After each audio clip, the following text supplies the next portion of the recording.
তো নবীর ওই চোখ মুবারকের পানি মুবারকের মতো এত ঘেরান আমার কাছে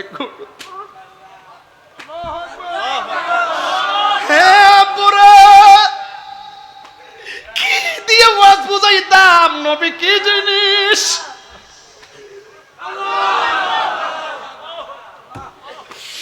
আমার নাকের ভিতরে এমন একটা গ্রান লাগছে,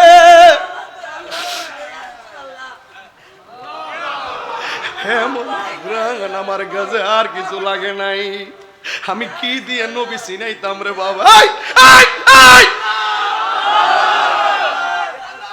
সোনার মদিনা বহু দূরে কিন্তু মদিনাওয়ালা কিন্তু মদিনাওয়ালা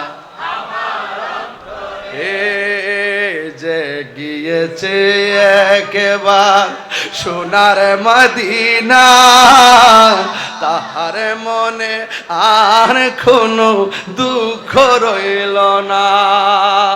যে গিয়েছে একবার সোনার মদিনা তাহার মনে আর কোনো না, তাহার মনে আর কোনো না। আমার অন্তর জুড়ে মদিনায় আছে রে, অন্তর জুড়ে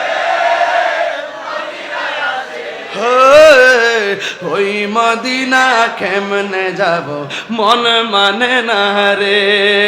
রাসূল তুমি শুনো গো আমার ফরিয়াদ, চুমু খেতে বাড়িয়ে দাও নূরানি হাত, চুমু খেতে বাড়িয়ে দাও নূরানি হাত। রাসূল তুমি শুনো গো আমার ফরিয়াদ, চুমু খেতে বাড়িয়ে দাও নূরানি হাত, চুমু খেতে বাড়িয়ে দাও নূরানি হাত। আমার মন কান্দে রে, প্রাণ কান্দে রে, মন কান্দে কান্দে রে। ওই মদিনা কেমনে যাব মন মানে না রে। মদিনা আমার জান, মদিনা আমার জান, মদিনাতে আছে আমার জানের জান। মদিনাতে ডাকো না ও গো না, তোমার লাগি হৃদয় আমার মন করে আনছান, তোমার লাগি জীবন আমার মন করে আনছান। মদিনা মদিনা আমার প্রাণ, মদিনাতে আছে আমার জানের জান, মদিনাতে আছে আমার। এই সব বলিব কিন্তু তোমায় বলতে পারি না, বলো সব বলিব কিন্তু তোমায় বলতে পারি না। বলিনি বলবো না বলতে পারি না, বলিনি বলবো না বলতে পারি না। সব বলিব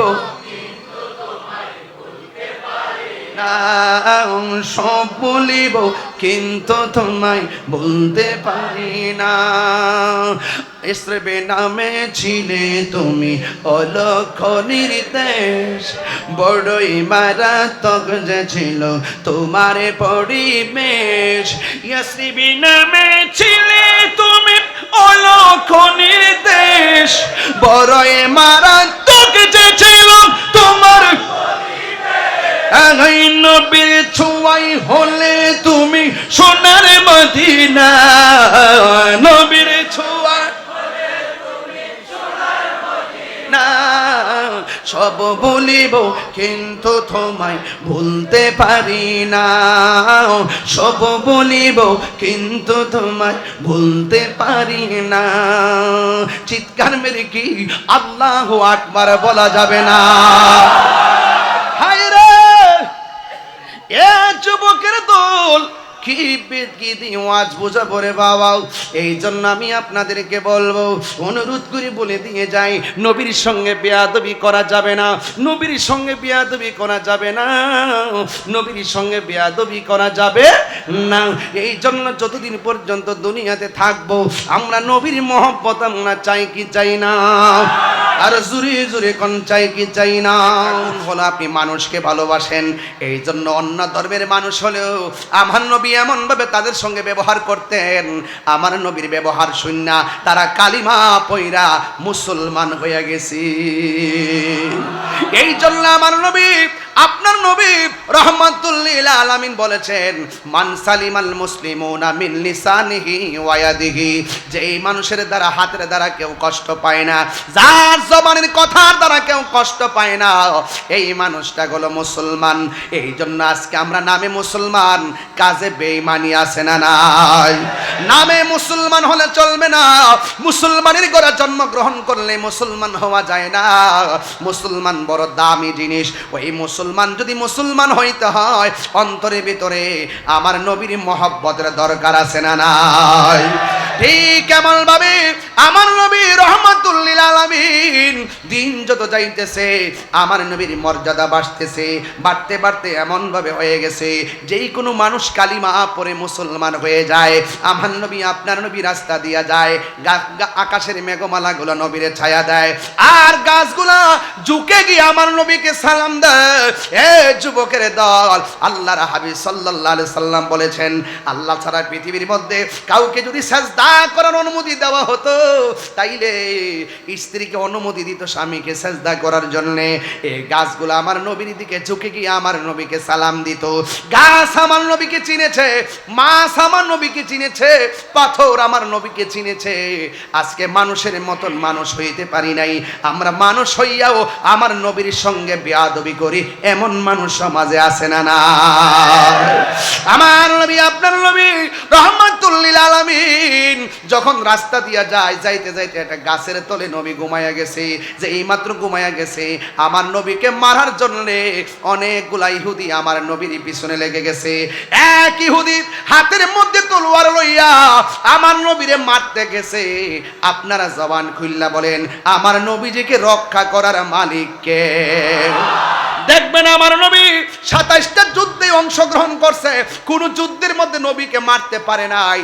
আমার নবী, আপনার নবী বলছেন, আমার আল্লাহ আমারে 6টা মর্যাদা দিয়েছে, এই 6টা মর্যাদা পৃথিবীর কোনো মানুষকে, এমনকি কোনো নবীকেও দেয় নাই। 1 নম্বর মর্যাদা হলো আমার আল্লাহ আমাকে শেষ নবী বানাইছে। 1,24,000 পয়গাম্বর, কেউ নিজেকে শেষ নবী মনে করতে পারবে না।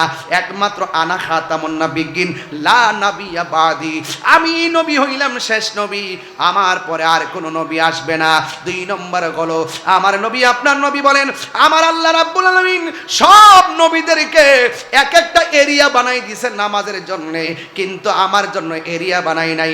আল্লাহ রাব্বুল আলামিন, আমি নবী রাহমাতুল লিল আলামিন, আমার আল্লাহ আমার জন্য আর আমার উম্মতের জন্য সারা পৃথিবীর জমিনটারে মসজিদ বানাইয়া দিয়েছে।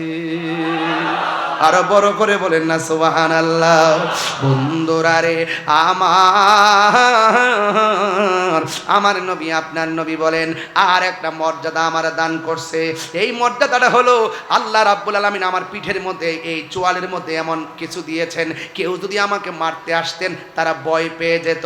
ঠিক এমন ভাবে নবীরে কোনোদিন যুদ্ধের মাঠেও মারতে পারে নাই, ঘরের মধ্যে মারতে পারে নাই।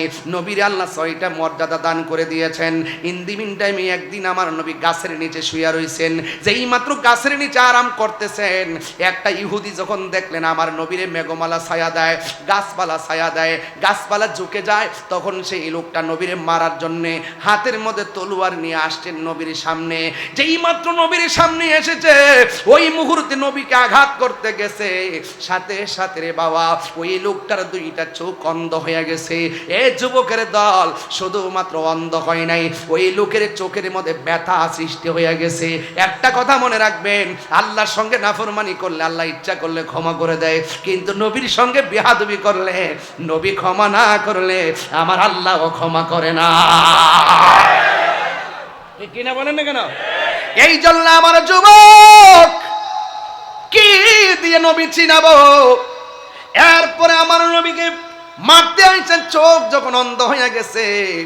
ওই লোকটার একটা মেয়ে ছিল, এই মেয়েটা আমার নবীর যেই দিন প্রথম দেখছে, ওই দিনই কালিমা পয়রা মুসলমান হয়ে গেছে। ওই মেয়েটা ডাক দিয়া কই, বাবা হঠাৎ করে আপনি এত ভালো চোখ নিয়ে গেলেন, আপনার চোখের মধ্যে অন্ধত্ব তৈরি হলো কেমনে? ওই মুহূর্তে ডাক দিয়ে বলে, মা ওই দিক দিয়ে মুহাম্মদ সাল্লাল্লাহু আলাইহি সাল্লামকে আমি মারতে গেছিলাম, যেই মারতে গিয়েছি ওই মুহূর্তে আমি আঘাত করতে যাওয়ার সময় আমার দুইটা চোখ অন্ধ হয়ে গেছে। মা গো মা, অন্ধ হয়েছে বড় কথা নয়, আমার চোখের জ্বালা আমার ভালো লাগে না। ওই মুহূর্তে মেয়েটা শত হইলে তো বাবা, মেয়েটার মুখ খুললা বলে না, ও আব্বা আমি তো নবীর কাছে কালিমা পইরা মুসলমান হয়ে গেছি। এই কথা না বইলা বাপের চিকিৎসার জন্য অনেক কবিরাজের কাছে গেছে, যতই ঔষধ দেয় ব্যথা শুধু বাড়ে, যত ঔষধ দেয় ব্যথা শুধু বাড়ে। এক অন্ধ থাকলে ভালো, অন্ধ চোখের যন্ত্রণা ভালো না। এবার যখন ব্যথা বাড়তে আসে, এবার মেয়ের বাবাটা এমন ভাবে চিৎকার করে, পাশের বাড়ির মানুষকে ঘুমাতে পারে না, ডানের মানুষ ঘুমাইতে পারে না, দিনে ঘুমাইতে পারে না, রাতে মানুষ ঘুমাইতে পারে না। অনেক দিন পর সমাজের মানুষ মেয়েটারে ডাক দিয়া বলে, এই মেয়ে তোর বাপরে নিয়ে এমন জায়গায় চলে যা, যেই জায়গার মধ্যে কোনো মানুষ নাই, এই চিল্লা চিল্লি আর ভালো লাগে না। আপনারা আমার ভাষা বোঝেন তো? ভাষা বোঝা যাচ্ছে তো? এই তোমার বাবার এই কান্নাকাটি আর ভালো লাগে না, এমন কর্কশ কান্না, এই কান্নার ভিতরে এমন কর্কশ একটা রং দিছে, এই জন্য মানুষের ভালো লাগে না। ও বন্ধুরে,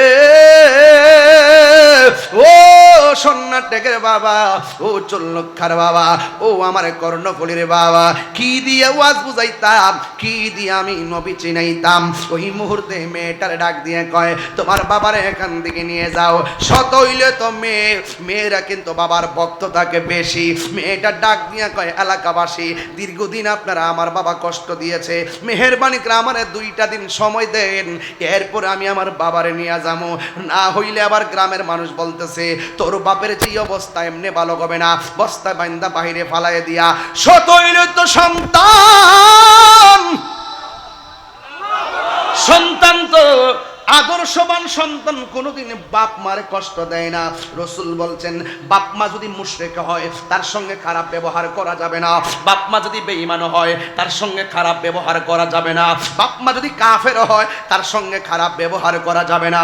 আজকে আমার সংসারের অনেক সন্তান মায়ের সঙ্গে খারাপ ব্যবহার করে, এমন সন্তান সংসারে আছে না? না এ আমার কর্ণফুলীর আব্বা, ও চল্লিখার বাবা, যদি আপনারা আমাকে দাওয়াত কিনে মা বাপরে কষ্ট দেন, মনে রাখবেন আমার এই ওয়াজের দাম নাই। আপনারা আমার দাওয়াত করে আনতে পারবেন, খাওয়াইতে পারবেন, এই মহব্বতের কোনো দাম নাই। কারণ এই পৃথিবীতে মা বাপের মনে যারা কষ্ট দেয়, আমার আল্লাহও কষ্ট পায়। আমার যুবক ভাইরা, এই যে বন্যা গেছে, একবার ফেনীর দিকে তাকান, আর একবার নোয়াখালীর দিকে তাকান, ছাগলনাইয়ার দিকে তাকান, পরশুরামের দিকে তাকান, সোনাগাজী দিকে তাকান, আর ওই যে অনেক দাগন ভুইয়ার দিকে তাকান, কুমিল্লার দিকে তাকান, লাকসাম, মনোহরগঞ্জ, শাহরাস্তি, আখাউড়া, হবিগঞ্জ। একটা বার যদি মনে চায় যাইয়া দেখবেন কি অবস্থা। মানুষ বন্যার মধ্যে মারা গেছে, লাশটার দুয়াইয়া কলা গাছের মধ্যে শোয়া শোয়া হাঁটতেছে, একটা মাটি নাই, কবরটারে লাগোবারের মধ্যে লাশটা দাফন করব, এমন ভাবে অনেক লাশ কবরের ভিতরে বাসতেছে। বন্ধু, বন্যার ভিতরে অনেক মা ফেনীর জমিনে গুরুস্থান প্রাণের পানির মধ্যে ভাসতেছে। প্রায় 400-500 মানুষ বন্যায় মারা গেছে। আমি 8 দিন পর্যন্ত পানির মধ্যে ছিলাম। গুইরা গুইরা শুধুমাত্র বাড়ি বাড়ি খাবার দেওয়ার জন্য চেষ্টা করতেছি। আগামীকাল থেকে আবার শুরু হবে নবম ধাপ। একটা বার যদি যাইতেন দেখতেন তারা কি কষ্টটা করে। ঘরের ভিতরে কোমর পানি, গলা পানি, একবারে অবস্থা ভয়াবহ রে বাবা।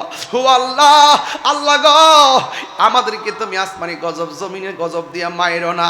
এই জন্য যুবক পায়ের মধ্যে হাত দিয়া বইলা দিয়া যায়, ওই মা বাপের মনে কষ্ট দিয়েন না। মা বাপের মনে কষ্ট দিয়া মক্কা মদিনা গেলেও কোনো লাভ হবে না। ঠিক কি না বলো না? আমার দাওয়াত নিলে লাভ হবে কি? আমি সব মাহফিলে 5 মিনিট মা বাপের কথা বলি।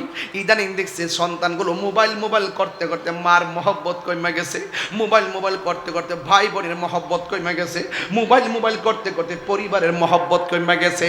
একই খাটের মধ্যে স্বামী স্ত্রী থাকে, ডান কাতে বউ মোবাইল টিপতেছে, বাম কাতে স্বামী মোবাইল টিপতেছে। মহব্বত সব মোবাইলের কারণে গজব হইয়া গেছে। বউ শাশুড়িকে সম্মান করে না। ও যুবক, পায়ের মধ্যে হাত দিয়ে বইলা যায়, আমার ওয়াজ যদি আজকে 2 মিনিটের জন্য ভালো লাগিয়া থাকে, পায়ের মধ্যে হাত দিয়ে বইলা দিয়ে যায়, আজকে রাত্রে মা যদি কবর থাকে, কালকে যাইয়া মা বাবার কবরের পারে দাঁড়ায় দাঁড়ায় জিয়ারত করবা। আর মা বাবা যদি বেঁচে থাকে রে আব্বু, যাইয়া পায়ের মধ্যে দইরা মাপ চাইয়া বলবা, আম্মা তাহিরি হুজুর বলছে তোমার কষ্ট দিলে নাকি আল্লাহ কষ্ট পায়, আর কোনোদিন কষ্ট দিব না। বাপ যার কবরে, ওই বাপটা তোমার এমন একটা বৃক্ষ ছিল, যে এই বাপটা চলে যাওয়ার পরে তোমার কোনো জায়গায় ঠাঁই হয় না, একটা সিদ্ধান্ত নিতে পারো না, একটা চাকরি কথা কাউরে বলতে পারো না, একটা জায়গা কিনতে গেলে 24 বার ধরা খাও। আর বাপটা যখন জিন্দা ছিল, 1000 চিন্তা করে বাপটা একটা সিদ্ধান্ত দিত, এই সিদ্ধান্তটা 1 সেকেন্ডও ভুল হইতো না। এই বাপটা যার সংসারের ভিতরে নাই, এই সংসারটা ছাড়া বাড়ির মতো হয়ে গেছে। মায়ের মমতার চাদর যেই ঘরের মধ্যে নাই, এই ঘরটা অশান্তিতে সাইলাভ হয়ে গেছে। এই জন্য যতদিন তোমার আব্বা আছে মনে করবা মক্কা আছে, যতদিন তোমার আম্মা আছে মনে করবা মদিনা আছে। এই মা বাপরে কোনোদিন চোখের পানি ফালায়া কান্দাবে না। যুবক, আমি তাহিরি সব মাহফিলে 5-10 মিনিট মার কথা বলি কেন? এমন কোন সংসার নাই মা বাপ অশান্তিতে নাই। আপনি যতই কথা বলেন, বুড়া বাপটা মুখটা খুললা দুঃখের কথা বলতে পারে না। আজকে যদি বাপটারে 250 টাকা দিয়া লুঙ্গিটা কিনা দিতেন, দোকানে যাইয়া মার ফালাইয়া, মার না ফালাইয়া লুঙ্গিটা পইরা মানুষে কইতো আমার জাদু মনি কিনা দিছে। কথা বলে না বাজান, ঠিক কিনা? ওই মা বাপরে কষ্ট দিয়া যদি পীরের কাছে মুরিদ হন, আল্লাহ পাইবেন? রসুল পাইবেন? গরু লইয়া গেলে পাইবেন? যে পীরে বলবে মা বাপের খেদমত লাগতো না, আমার কাছে আইলি চলবো, এটা ফির না, এটা পেশাব। কথা কন না কেন? এরা কি? যেই পেশাব বলবে মা বাপের খেদমত লাগতো না, এটা পেশাব না, এটা পেশাব।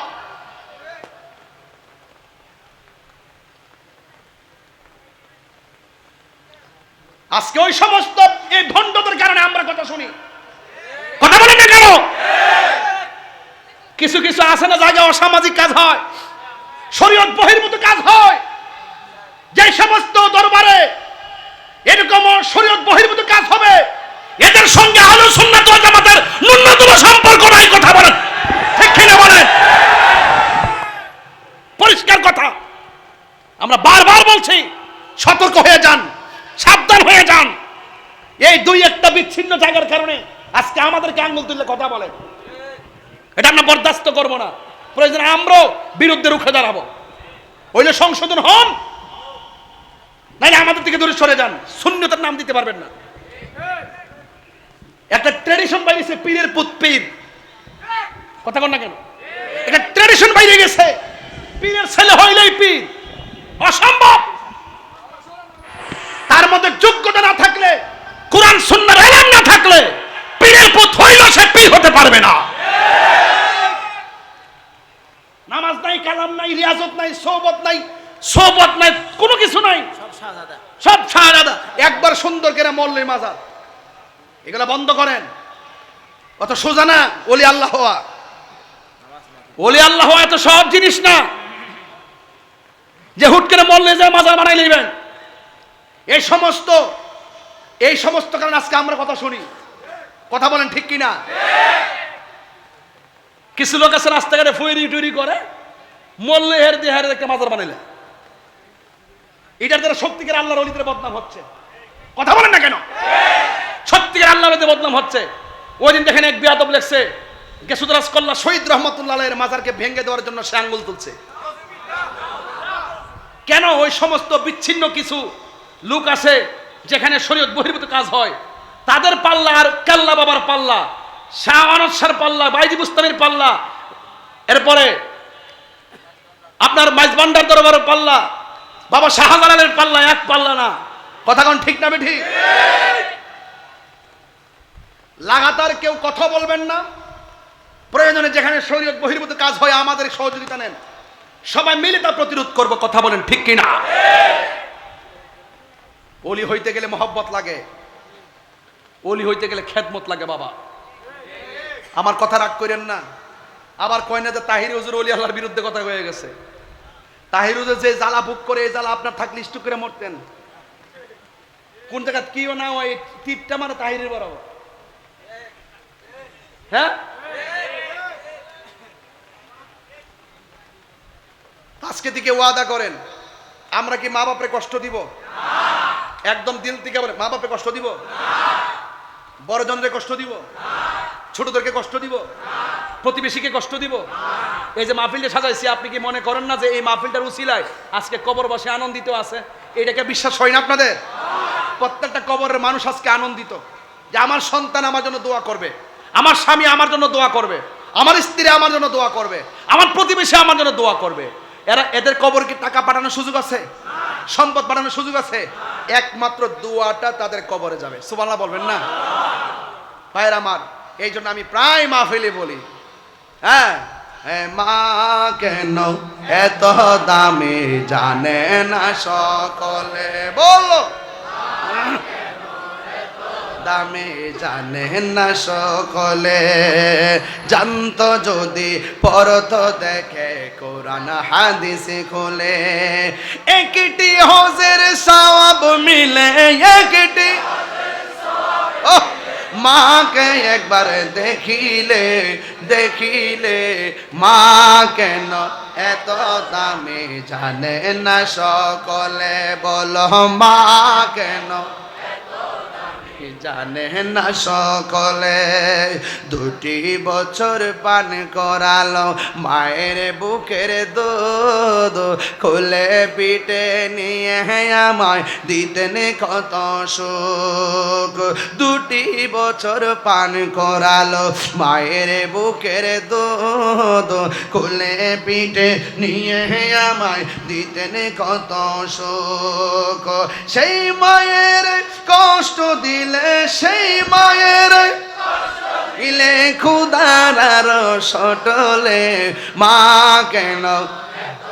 মাশাআল্লাহ, এই মায়ের পাগলরা বলো, বলে বলো মা কেন জানে না সকলে।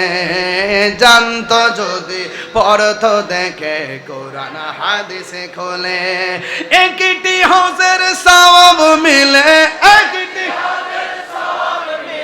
মাকে একবার দেখিলে মা কেন জানে না সকলে। বলো, মা কেন এত দামি জানে না সকলে। মায়ের প্রসবের কালে কত কষ্ট পায়, বেহুশ হইয়া পড়ে মায়ের আপন বিছানায়।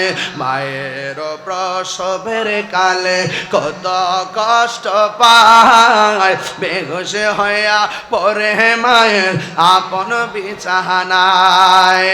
সন্তানের নিয়া কুলে, সন্তানের কুলে প্রসব ব্যথা ভুলে মা কেন জানে না সকলে। বলো, মা কেন এত দামি জানে না সকলে। জুরি জুরি কি আল্লাহু আকবার বলা যাবে না?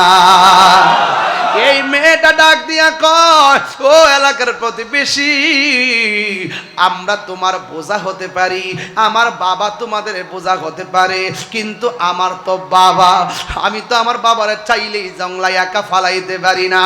আমার শুধুমাত্র একটা দিন দুইটা দিন সময় দাও, আমার বাবার নিয়ে এমন জায়গায় চলে যাব যেই জায়গার মধ্যে গেলে কোনো মানুষ কান্নার আওয়াজ শুনবে না। বন্ধুরা রে, আমার ও কর্ণফুলীর বাবা, চট্টগ্রামের বাবারা ইন দি মিন টাইমে ওই মুহূর্তে ডাক দিয়া বলে আমার সময় দাও। এই কথা বইলা এক দুই দিনের সময় রেখা রাতের বেলা মেয়েটা উজু করলেন, উজু কইরা তাহাজ্জুদের নামাজ পড়িরা ফজর পড়ে একটু চোখটা লাগছে, যে মাত্র চোখটা লাগছে ওই মুহূর্তে মেয়েটা স্বপ্নে দেখতেছে কে যেন তার আয়েশা বলতেছে, মা তোর বাবার চোখের ভিতরে দুনিয়ার ওষুধ লাগালে কোনো কাজ হবে না, তোর বাবার চোখ যদি ভালো করতে চাস, যেই রাহমাতুল লিল আলামিনকে মারতে গিয়া তোর বাবার চোখ কানা হইছে, অন্ধ হয়েছে, ওই রাহমাতুল লিল আলামিনের কদম মুবারকের ধুলা মুবারক লাগাইয়া দে, দেখবে তোর বাবার চোখ দুইটা ভালো হয়ে গেছে। আর বড় করে গো না আল্লাহু আকবার। এ বন্ধু, ওই মুহূর্তে মেয়েটা ঘুম ভাঙা গেছে আর মনে মনে ভাবতেছে, আমার বাবা গেছে নবীরে মারার জন্যে, এখন যদি নবীর কাছে আমার বাবার ওষুধ চাই, কদম মুবারকের ধুলি মুবারক, আমার নবী তো কোনোদিন আমাকে দিবে না। নবী যদি শুনে তোমার বাবা আমার মারতে আসছে, আমি কি তোমার বাবার ওষুধ দিব নাকি, আমি দুলা মুবারক দিব না? আবার মেয়েটা মনে মনে কয়, কে বলছে দিব না, নিশ্চয়ই নবী আমি গেলে দিবেন, কারণ আমার নবী তো গজব নয়, আমার নবী তো রাহমাতাল লিল আলামিন। আল্লাহু আকবার। ওয়া আরসালনাকা ইল, ওয়াসটা বুঝতেছেন তো কোথা থেকে কোথায় আসে? ওয়া মা আরসালনাকা ইল্লা রাহমাতাল লিল আলামিন। আমার নবী তো রহমত, আমার নবী কেন দিবে না? আমার নবী তো ভালোবাসেন, আমার নবী তো বেদিনের সঙ্গেও ভালোবাসার সুরে কথা বলেন, আমি অবশ্যই যাব। যেই মাত্র নবীর আল্লাহু আকবার শুরু হবে, যেই মাত্র নবীর কাছে যাইয়া দাঁড়াইছে গো, যাইয়া সালাতু সালামটা দিয়া কয়, নবী গো আমি আপনার পাগল নেই, আপনার কাছে বায়াত হয়েছি, ইয়া রাসূলুল্লাহ আপনার কাছে আমি কালিমা পড়ে মুসলমান হয়েছি ইয়া রাসূলুল্লাহ, কিন্তু আমার বাবা ছিল ইহুদি, কিন্তু আমার বাবা আপনার মাথার উপর দিয়া কেন যেন আকাশের মেঘমালা ছায়া দেয়, আমার বাবা সহ্য করতে পারে নাই, আপনি কদম মুবারক পাথরে রাখলে এই পাথরটা কেন তুলার মতো নরম হয়ে যায়, আমার বাবা সহ্য করতে পারে নাই, আপনি রাস্তা দিয়া গেলে মেঘমালাগুলো আপনারা ছায়া দেয়, এই জন্য আমার বাবা সহ্য করতে পারে নাই, এই জন্য আপনি ঘুমন্ত অবস্থায়, আমার বাবা তো জানে না, আপনি ঘুমাইলেও দেখেন, সজাগ থাকলেও দেখেন। আরে বাবা, আমি তুমি ঘুমাইলে উজু ভাঙ্গা যায়, নবী ঘুমাইলে উজু ভাঙ্গে না। আমার নবী বলেন, তোমরা কি মনে করো তোমরা যে নামাজে দাঁড়াও আমি শুধু কিবলার দিকে তাকায় থাকি? না না না না, আমি সামনে যেমন দেখি পিছনেও তেমন দেখি। ইন্নাল্লাহ সাওয়ালি আল্লাহর দাফার আই তোমার মাশারিকাহা ওয়া মাগারিবাহা, আল্লাহ সব আমার কাছে এমন ছোট করে দিয়েছে, আমি সব দেখি। ফাওয়াল্লাহি মা ইউফালাইয়া খুশুকুম ওয়া রুকুকুম, আমি তোমাদের ভিতরে কি আছে বাইরে কি আছে এটাও আমি জানি, কিন্তু আমার বাপ তো বুঝে নাই। আপনারা যেই মাত্র তলোয়ার নিয়ে মারতে আসছে গো নবী,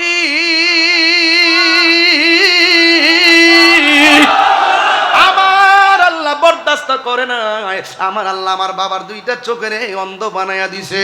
ইন্দিমিন টাইমে এমন কোন কবিরাজ নাই যেই কবিরাজের ঔষধ আমার বাবার চোখের মধ্যে লাগাই নাই, যতই চোখে লাগাই অন্ধত্ব আরো বাড়ে, যতই চোখে লাগাই ব্যথা দ্বিগুণ বাড়ে। আমি স্বপ্নে দেখেছি কে যেন আমার বলতেছে, আপনার কদম মুবারকের দুলা মুবারক আমার বাবার চোখের মধ্যে লাগাইলে আমার বাবার চোখ ভালো হয়ে যাবে। দিবেননি গো নবী, দিবেননি, দিবেননি, আমার নবী তো রাহমাতুল লিল আলামিন। আমার নবীর পাথর মুবারক দিয়ে এত পাথর মারছে, এত পাথর নবীরে মারছে। জিব্রাইল কইছে নবী গো, তায়েফের জমিনের পাথরে আপনার রক্ত লেগে আছে, একটাবার অনুমতি দেন উপরের পাথরটা দিয়া সব বেঈমানরে মাইরা ফেলায়। আমার নবী কয় জিব্রাইল তুমি যদি মারো আমি কার কাছে দিনের দাওয়াত দিমু? আমি আমার আম্মারে লইয়া যখন তায়েফের মধ্যে গেছি, আব্বারে যায়া দেখি নবী যে পাথরের মধ্যে হেলান দিয়া বসছিলেন। এক পাকিস্তানি আমার জিজ্ঞেস চিনুনি এটা কি? আমি জিজ্ঞালাম কি? তা পাকিস্তান তো আশিকের রাসূল, তো এরা সব জানে বেটা, এরা সব আশিকের রাসূল। দেখছেন না জাবালে নূর নিজের কাইটটা ৭২ কাইটটা রাস্তা বানাই লিয়েছে পাকিস্তানিরা। ডাক দিয়া বলে এই রক্তটা কিসের রক্ত চিনিলি? আমি জিজ্ঞাসা করলাম কি? তখন সে আমার বলতেছে যখন তায়েফের জমিনের তাগড়া তাগড়া যুবকের দল আমার নবীরে পাথর মারছে, আমার নবী ডাক দিয়ে কই যুবকরা রে, আমি যুবক বড় ভালোবাসি, কিন্তু আমার যে তোমরা মারতেছো মক্কার কাউরে কইও না, আমি সবাই মক্কার সব জানে আমি এখানে খুব ভালো আসছি, অনেক জ্বালা পোহায় আমি এই তায়েফে আইছি শান্তির লাগিয়া, তোমরা আমার এমন করে মাইরো না। এরপরে তায়েফের পাথর দিয়া নবীর এমন ভাবে রক্ত লাল লাল মুবারক বানাইছে, আমার নবী একটা পাথরের মধ্যে হেলান দিয়া বসছে। ও বন্ধু, ওই মুহূর্তে জিবরাইল আলাইহিস সালাম নবীর সামনে আইসা দাঁড়াইছে, যে এই পাথরটার মধ্যে দাঁড়াইছে এই পাথরটা আমি দেখাইছি, জিবরাইল যেখানে উযু করছে এই জায়গাটা আমি দেখাইছি, নবী যে পাথরের মধ্যে রক্ত মাখা শরীর মুবারক নিয়ে বসছে ওই পাথরটা দেখে আসছি। অনেক মানুষে পাথরটারে ছবি তুলতেছে, কিন্তু আমি তো বাংলার পাগল, আমি তো পাগল হই, দেখছেন না সবার চলার আমার চলা আলাদা। আমি দেখলাম মোবাইল দিয়ে আমার পেট ভরে না, পাকিস্তানিদের ফাওয়ারের নিচ দিয়া ঢুকলাম, ঢুইকা যাইয়া পাথরটার মধ্যে যাইয়া নিজের জিহ্বা দিয়া চাটতে শুরু করলাম। আমি দেখলাম ওই পাথরের ভিতরে নবী রক্ত মুবারক এখনো লেগে আছে। আর জোরে জোরে কন্যা আল্লাহু আকবার। এ বন্ধু, ওই পাথরের পাশে সুন্দর একটা মসজিদ আছে, এই মসজিদটা শিয়ারা পুরাইয়া ফেলছে, এখনো কাঠ গাছের গাছগুলো পুরা আছে। এই মসজিদের ভিতরে ঢুকার পরে দেখলাম একটা কোনা দিয়া ভিজা, সব দিক দিয়া শুকনা, একটা জায়গায় ভিজা। একজনে জিগাইলাম এটা ভিজা কি লেগা? এক পাকিস্তানি উত্তর দেয় কয় এখানে রাসূল পাথরের আঘাত মুবারক খাইয়া নিজের চক্ষু মুবারকের পানি ফালাইয়া ফালাইয়া এখানে উম্মতের জন্য কাঁদছিল। ওই যে ১৩,০০০ বছর আগে কাঁদছে, পানি মুবারক যে ঝরছে এখনো এই জায়গাটা ভিজা রে বাবা।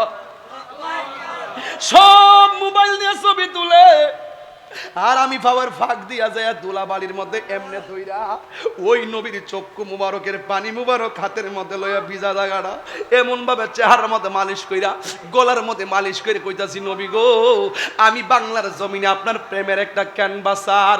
এরপরে আমার মন ভরে না, বালুর মুবারকের মধ্যে আমার জিহ্বাটা লাগায় চাটতে শুরু করলাম, মুখের মধ্যে বালু ঢুকাইতে শুরু করলাম, ভিজা জায়গার পানি খাইতে শুরু করলাম। আল্লাহর কসম করে বলি আমার চোখের মধ্যে অনেক গ্রান লাগছে, কিন্তু নবীর ওই চোখ মুবারকের পানি মুবারকের মতো এত গ্রান আমার কাছে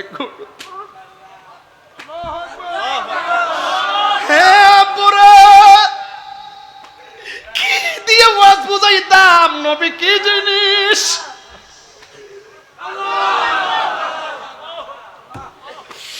আমার নাকের ভিতরে এমন একটা গ্রান লাগছে,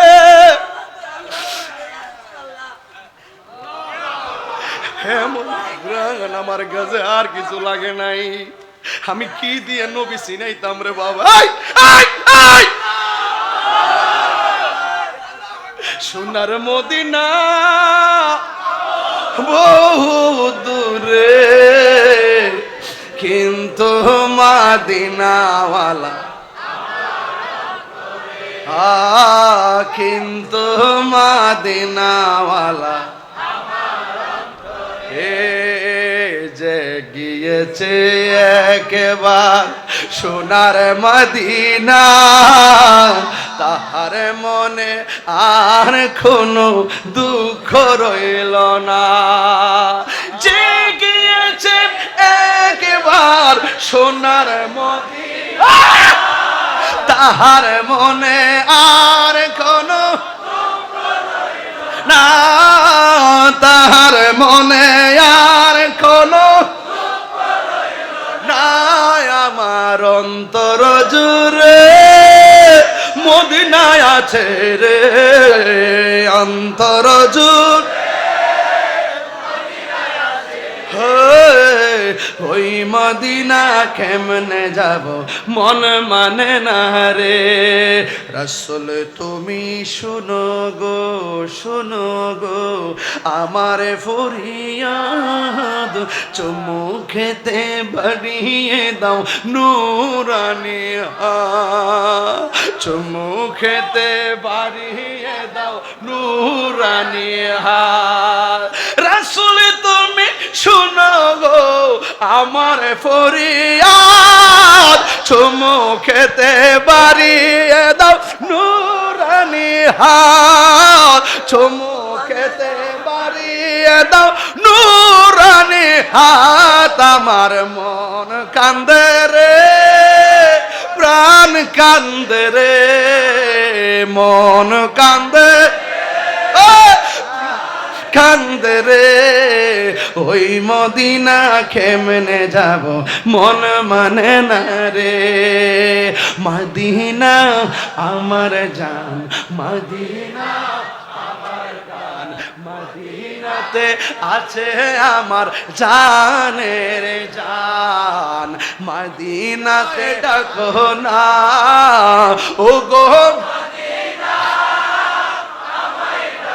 না তোমার লাগি হৃদয় আমার মন করে আনছান তোমার লাগি জীবন আমার মন করে আনছান মদিনা মদিনা আমার প্রাণ মদিনাতে আছে আমার জানের জান মদিনাতে আছে আমার এই সব বলিব কিন্তু তোমায় বলতে পারি না বলো সব বলিব কিন্তু তোমায় বলতে পারি না বলিনি বলবো না বলতে পারি না বলিনি বলবো না বলতে পারি না সব বলিব সব বলিব কিন্তু তোমায় বলতে পারি না ইসরে নামে ছিলে তুমি অলক্ষ নির্দেশ বড়ই মারাত্মক যে ছিল তোমার পরিবেশ ইসরে নামে ছিলে তুমি অলক্ষ নির্দেশ বড়ই মারাত্মক যে ছিল তোমার নবীর ছোঁয়াই হলে তুমি সোনার মদিনা নবীর ছোঁয়া না সব বলিব কিন্তু তোমায় ভুলতে পারি না সব বলিব কিন্তু তোমায় ভুলতে পারি না চিৎকার মেরে কি আল্লাহু আকবার বলা যাবে না এ যুবকের দল কি ওয়াজ বোঝাবো রে বাবা এই জন্য আমি আপনাদেরকে বলবো অনুরোধ করে বলে দিয়ে যাই নবীর সঙ্গে বেয়াদবি করা যাবে না নবীর সঙ্গে বেয়াদবি করা যাবে না নবীর সঙ্গে বেয়াদবি করা যাবে না এই জন্য যতদিন পর্যন্ত দুনিয়াতে থাকবো আমরা নবীর মহব্বত আমরা চাই কি চাই না আর জুরে জুরে কোন চাই কি চাই না ইয়া নবী সালাম